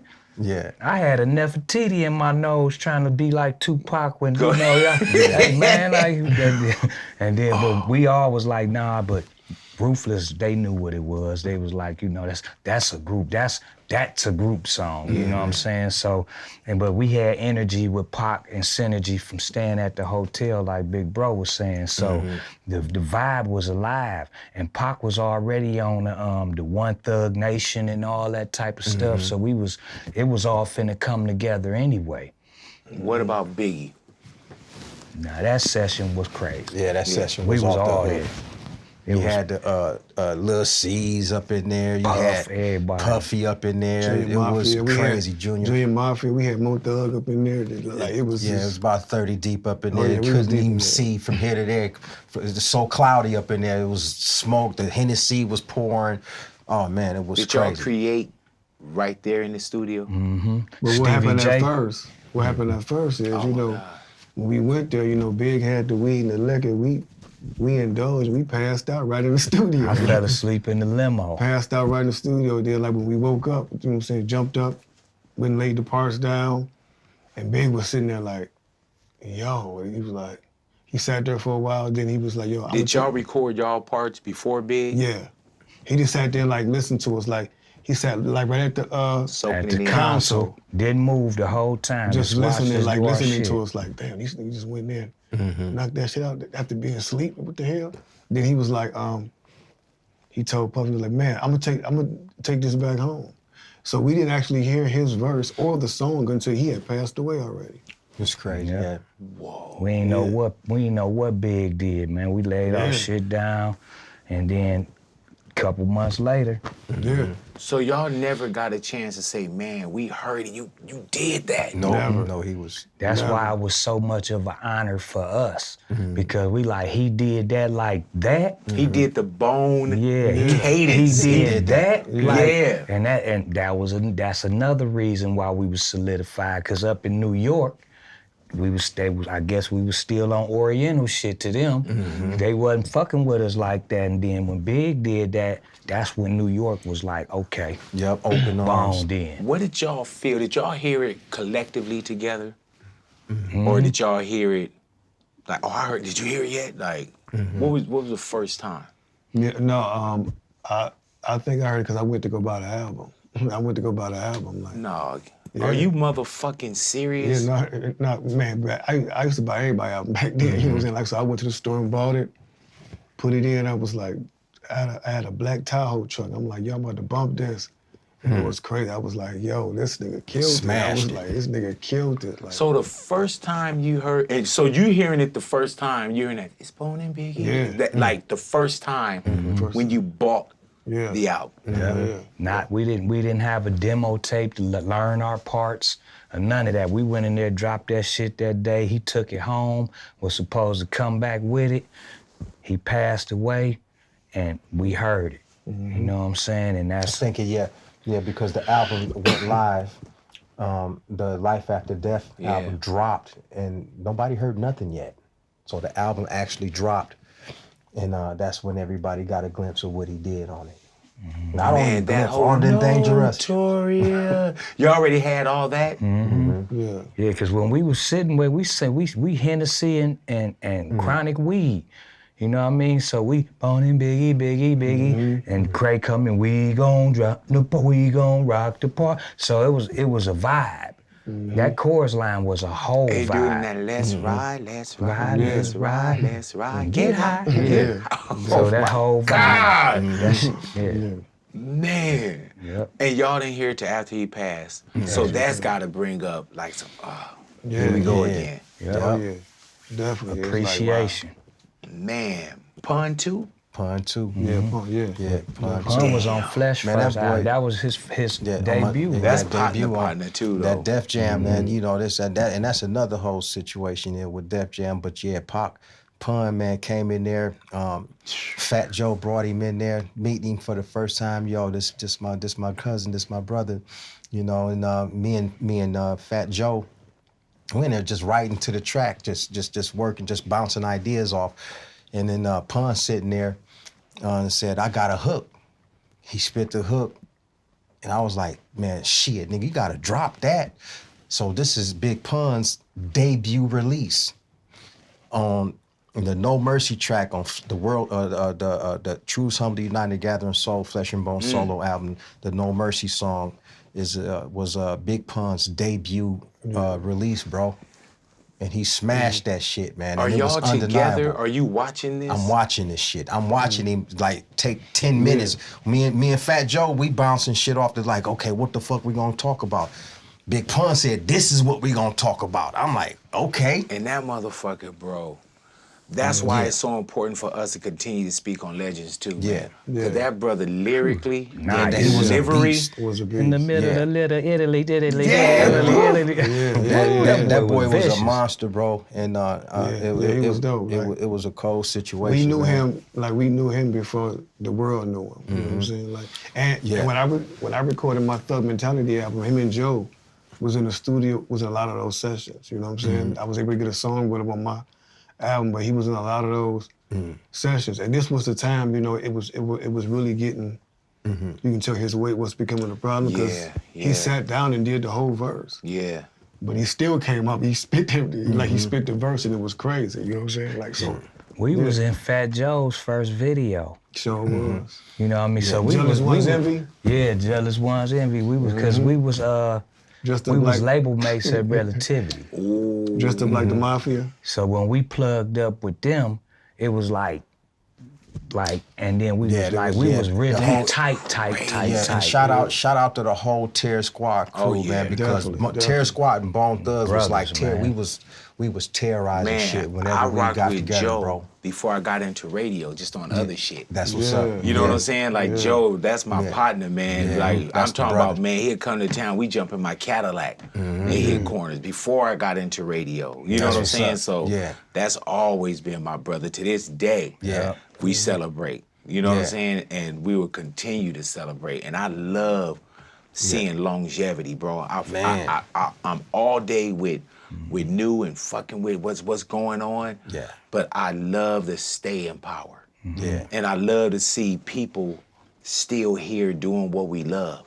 Yeah. Krayzie, I don't know if we haven't had a conversation, but I know that you had gotten sick, you had gotten ill. Yeah. Had you talked publicly about what it was, or I don't want to go past anything respectfully with you. Yeah, no, yeah. It was you know, I have an autoimmune disease called sarcoidosis. I remember you saying that. Yeah. But what it is, the disease has been in remission for quite some time. But what it is, I didn't get by the time I got diagnosed with it, it had already done the damage to my lungs that it was going to do, and it's irreversible. So I have these holes in my lungs called mycotomas. And what happened was, you know, like little fungus balls could get inside those holes, and once they do, they can get in your bloodstream. And that's what happened. They got into my bloodstream, and it caused inflammation in my lungs, which caused me to cough hard, and one of the arteries in my lungs burst. And that's where all the blood came from. So it was crazy because the doctor said it was like the worst thing that could have happened in your situation that doesn't usually happen to you. So I was like, he was like, man, I drove myself to the ER, you know, like me and my wife, I drove myself there, and I went in there, and next thing I know, I woke up 10 days later. And when they say life-threatening, that was real. It was life. Oh yeah, they were like, they were telling my people, you know, like when I woke up, everybody was there. Like they was there, my family from Cleveland. I was like, the hell is going on? Like, what is everybody here for? So you remember going to the ER and waking up 10 days later? Yeah. And not knowing what was going on, what people were feeling. I woke up to the doctor telling me, I remember when I woke up, the doctor was telling me, you're gonna need a lung transplant. And I'm like, okay. And then my people was mad. They were like, well, can you at least wait till he come down all the way off the medicine, like to hit him with something like that, you know? Because it didn't really like, you know, like kick in with me, but then like, long story short, I didn't need none of that, you know what I'm saying? I walked, you know, after they done the evaluations, they came back, was like, basically, they had it wrong. They didn't have to do any transplants, no resections, any of that. You know? Can you feel anything different now? Live shows, recording, or anything? Man, that's the thing. I was never in any pain. I never felt like I couldn't breathe, like ever. It's just like that artery in my lung burst. At that time, I was coughing up so much blood that I could barely catch my breath, and it was like I could feel like kind of like choking on the blood. Did you think you were dying? No, I didn't. Man, I was waiting to be taken inside the room, like taking pictures. I sent pictures to them, like, hey, I can really make the show, y'all. Yeah, he's like, I gotta go. He's like, I gotta go to the hospital. Yeah. No, he's like, he was still thinking about coming to you. Like, I'm gonna go to the hospital, get this checked out right quick. And then, meet y'all. so we like, okay, then he's like, no, but I'm gonna have to stay. Yeah. And then, so we went to do the show. You know what I mean? He like, go ahead and handle that, hold it down, and I'm gonna go get this checked out. But when we coming off stage from the show, they tell us, Cray in a coma. We like, what, nigga? We just talked to this nigga. What is you talking about? Yeah, you know what I'm saying? So we got back, and true enough, that shit scared the shit out of me. Yeah. How scared were you guys? Yeah. Like, and especially not knowing. And what hit our radar, bro, you know, I don't do hashtags and all that shit, but you see, and I'm just like, oh, man. Yeah, we was fucked up about it. You know, we was taken aback by it. We wasn't expecting that. Yeah, man. Yeah, I mean, it was, you know, you used to see your homie lively. You walk in the room, you like, what's up, nigga? Even if you sleep, you tap him on his foot, he still like, what's up, nigga? Right. You know what I mean? But that nigga was motionless. Yeah, doing it. That nigga Ant was Y'all done seen each other passed out, blacked out, sleep. He had the tubes on him. Yeah, and so it that's was why just- that's why it affected us so much, because he was connected to all of the machines. Tube had the breathing tube to do the breathing and shit like that. So How long were you in the hospital? You were in a coma for 10 days? Yeah, 10 days, and then I was there for like 3 weeks, because after I woke up, I went through the whole evaluation to see if I needed a lung transplant, and they was like, well, you don't qualify for that because you still have like a substantial amount of blood pumping through your lungs, and we don't want to go in and mess nothing up. Because I told him, I was like, you know, this is crazy because I work out 5 times a week, and I perform on the weekends, like, you know, like, so it's like, and at first they didn't believe me. They was trying to tell me that I had zero function in my lung, and I'm like, bro, how y'all gonna tell me when I'm walking around doing what I'm doing? Oh, damn, so they was trying to tell you almost like, how are you still walking or breathing, or like, you can't do that, because they were looking at something that would have showed different.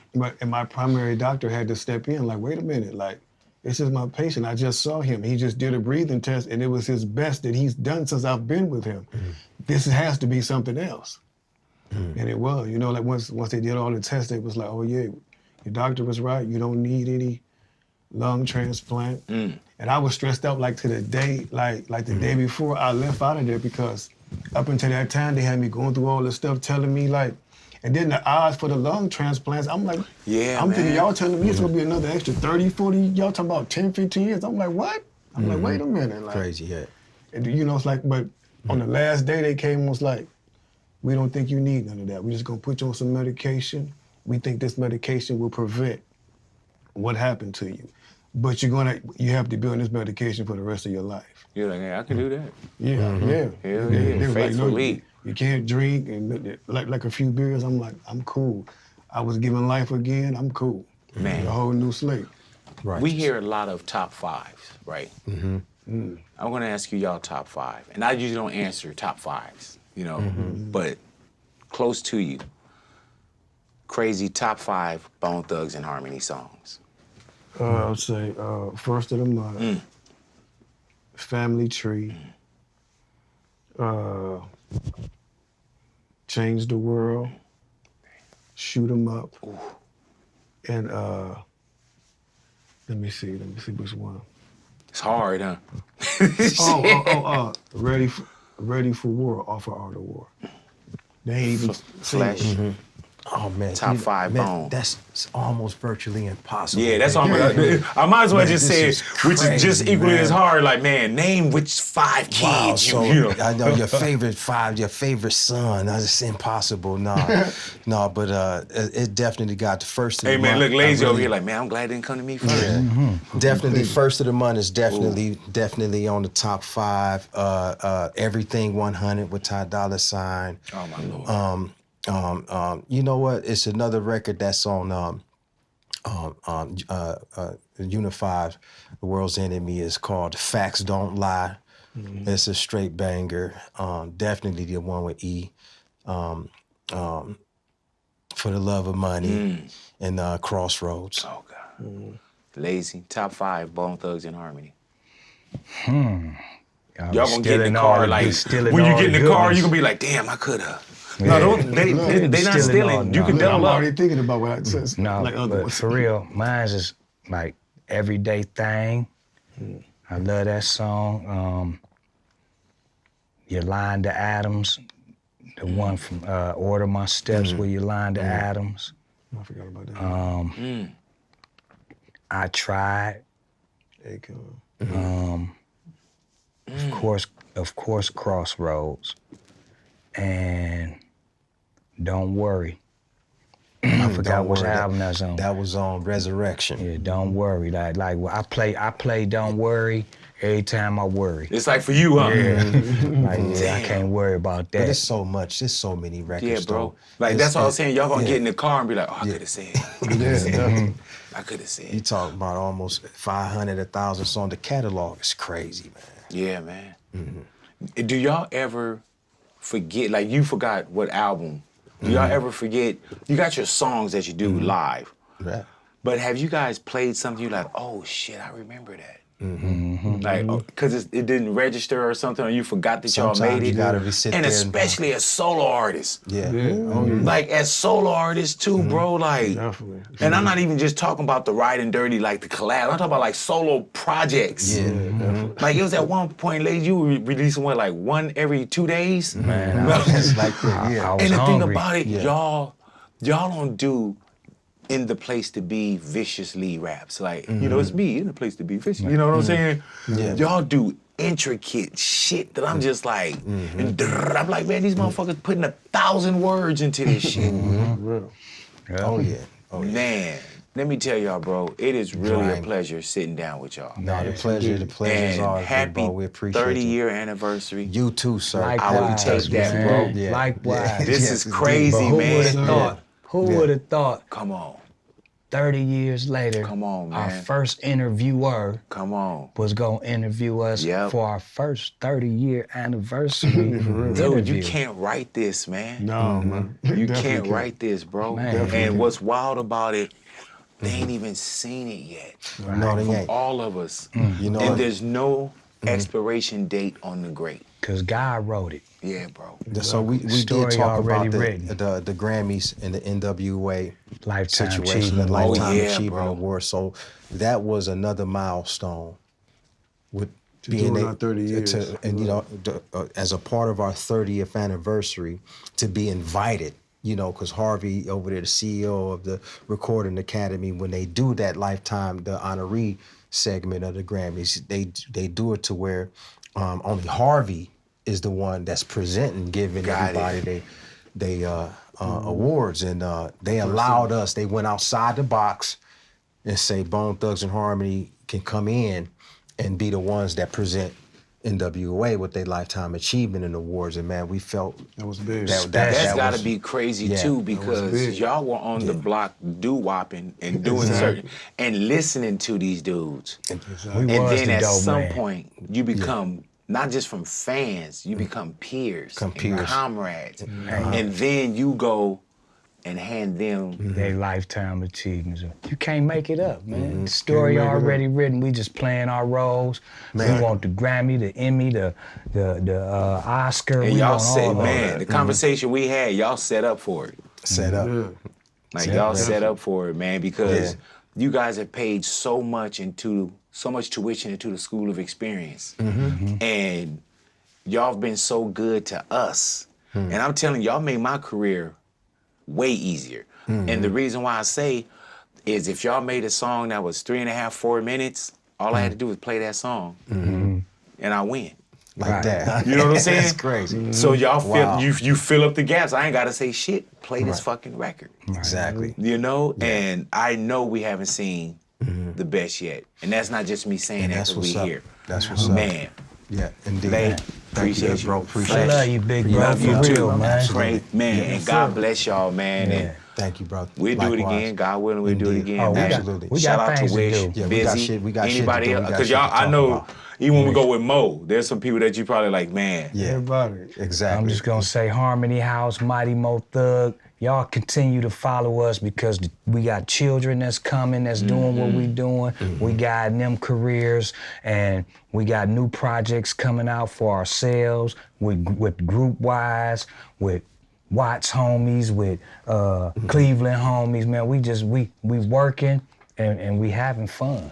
What about the clothing lines too? Ooh. And just everything, bro. Like, Hey, look, Yeah. we just put Yeah. we just put some merchandise in Shoe Palace, so they can go to Yeah, man. shoepalace.com and get that. We got and what's the merch that's in Bone Thugs Shoe and Palace? Harmony. Well, that's a thing that we just linked up with the Shoe Palace. Nice little layout. We got Bone Thugs and Harmony dot store. There's a Bone Moving Thugs and into Harmony dot retail. store. You know what I'm saying? Represented by the homies. And you might as well, because y'all wear other people's clothes so fucking Oh yeah. well. Oh yeah. And we also got the online store too. Yeah. Yeah. And, We got the Bone Thugs and Harmony Yeah. store, and we also got, for any artists out there that's looking to have their merch done, we got the Life Apparel. We doing other artists' merch as well. We got like Big a time. few big collabs already. We do George Lopez. Oh, we do, really though? Oh yeah. We Oh, do, so y'all taking contracts and everything? Yeah, huh? all that. All See, that if I had to good. do that, All that well, you good. know, my festival gear. yeah, definitely. Hey, man, we gonna Fe- keep it in you house, hear that? You dude. hear that? Keep it all in-house, Yeah. baby. Festival just Exactly. for the homie, so we gonna Keep lock it- that in. Man. And, so we got a little homie out of the Watts named Benzo. Got a single that me and Lay did a feature with him called Pressure. That's dropping February 9th on Friday. It's dope, And, I heard that, And too. we man, we lacing boots, bro. We Yeah, lacing bro. boots and give them they running shoes. Same way E did us. We still doing it. And can't stop, won't stop. We finna drop this all shit record though. I can't wait till you get a load of that, shit. man. Check out And it features Easy E on there too. Sequoia Winter. And y'all should, though. Check out Sequoia Winter. She got a song called L.A. Baby. Harmony House, you know what I'm saying? Stevie's Divine Trinity, Rocky, Lil Stu, the whole fam bam. I can't name everybody, y'all know, but I guess we'll come back and see you As when you it's should. time. Yeah, Hey, we got man, to. and y'all been so good to us, bro, that we gotta make sure that we good to y'all. You know, That's in what's the up. same way that with Crazy With Your Health, we had that scare, and everybody was like, man, if I could have, and I would, you know, we here. Yeah, let's do And it. not when people say flowers, but yeah, we here, bro. Like, do that shit while we here. Absolutely. For real. You know, only get and one. plus it's not charity. Y'all make great motherfucking music. Say that then. Say it with Like, your chest. you know, Says that's the business. y'all make great motherfucking music, man, and you guys have been a part of our history. Man, I've had a chance to see y'all legacy. Y'all giving us so much when it comes to catalogs and lifestyles and performances, and I wish y'all nothing but the best, man. And once what's again, up. thank you guys for sitting Thank down you. with your partner, Appreciate man. you, Thanks, baby. big. Appreciate Bone Thugs and Harmony, ladies and gentlemen, off air, Big Boy, Bone.